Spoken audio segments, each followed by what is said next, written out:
पश्चिम बंगाल के मालदा जिले में बदमाशों के हौसले बुलंद दिख रहे हैं। कुछ दिन पहले तृणमूल नेता की हत्या के बाद कल देर रात घर में घुसकर बुजुर्ग दंपति पर चाकू से हमला किए जाने का सनसनीखेज मामला सामने आया है। हमले में एक वृद्ध व्यक्ति की मौत हो गई, जबकि उसकी पत्नी गंभीर हालत में अस्पताल में इलाज चल रहा है। हत्या के कारणों को लेकर असमंजस्य स्थिति है। इलाके में सनसनी का माहौल है। मालदा के हरिश्चंद्रपुर थाना अंतर्गत कुशलपुर गांव के स्थानीय लोग इस घटना से भयभीत हैं। मृतक की पहचान जसीमुद्दीन 70 वर्षीय रूप में हुई है।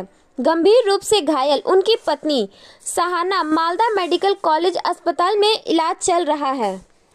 स्थानीय सूत्रों ने बताया कि बुजुर्ग दंपति घर की बालकनी में सो रहे थे।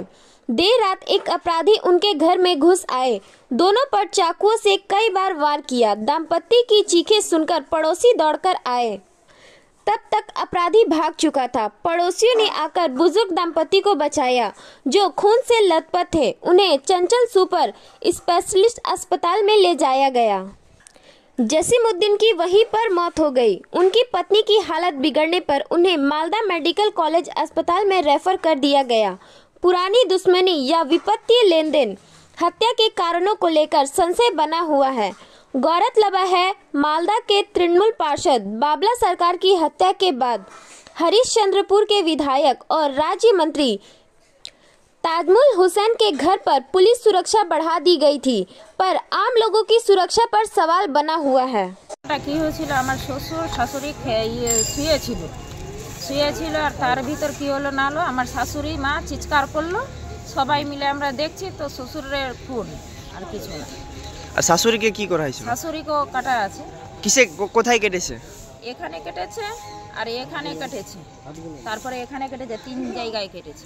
কে বা কারা করেছে দেখতে পেয়েছিলেন? না, আমরা দেখতে পাইনি।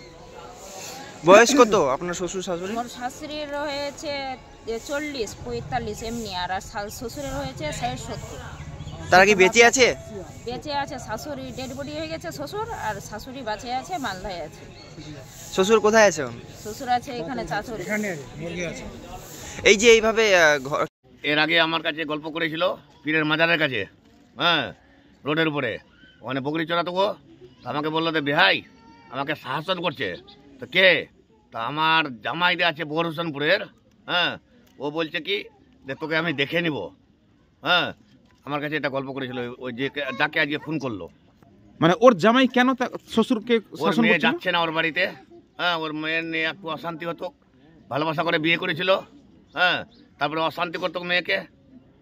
এখন ওর মেয়ে ও পাঠাচ্ছে না। তারপরে ওর উপরে কিডন্যাপের কেস করলো একটা থানায়। হ্যাঁ, স্বামী স্ত্রী বিছানায় শুয়েছিল। আমরা তো 11টার পর থেকে জেনেছি যে ওখানে ডেট মানে মার্ডারের মতো, যে দেখছি রক্ততে। কে যে মেরেছে আমরা বলতে পারছি না। ঘুমিয়েছিল বলতে বাড়ির ভিতরে না বাইরে ছিল? অসরাতে চোখের মুখ। কতজন ছিল ঘুমিয়ে? স্বামী স্ত্রী।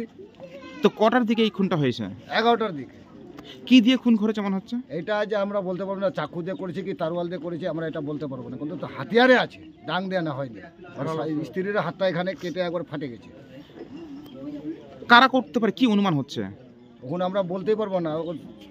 জামাইয়ের ছোট জামাইয়ের সাথে একটু গন্ডগোল ছিল, যে এ করেছে কি কে করেছে আমরা ওটা বলতে পারবো। মানে কি নিয়ে গন্ডগোল ছিল জামাইয়ের? কোনো কাত্তা বা কোনো তরবারি হবে। কি কি জায়গাতে আঘাত করেছে? কোন কোন শরীরে কোন অংশে আঘাত? বয়স্ক মরদ লোকটার যেটা ওর মাথায় আঘাত হয়েছে 3-4 জায়গায়, প্লাস হাতে এই জায়গায় আঘাত হয়েছে, আঙুলগুলো কাটা আছে। আর ওর স্ত্রীর? ওর স্ত্রীরও মানে পিঠের দিকে আছে আর হাতে আছে। বলছে কারা করতে পারে কিছু অনুমান করতে পারছেন? না, এরকম তো ওর বয়স 70 বছর। এখন তো ওর সঙ্গে কারো গ্রামে কোনো বিবাদ নেই, সম্পত্তির কোনো ঝামেলা নেই। তার মেয়ের সঙ্গে নাকি তার একটা মেয়ের ঝামেলা ছিল? একটা ইয়ের ছেলে, বহরুসনপুরের ছেলে, ওর মেয়েটাকে ফুসলে ফাসলে বিয়ে করে নিয়েছিল। তখন জানা যায় মানে ওটা ওখানে সংসার হলো না, মেয়েটা আবার নিজের বাড়িতেই চলে এসছে। ওটা নিয়ে একটা ঝামেলা চলছিল।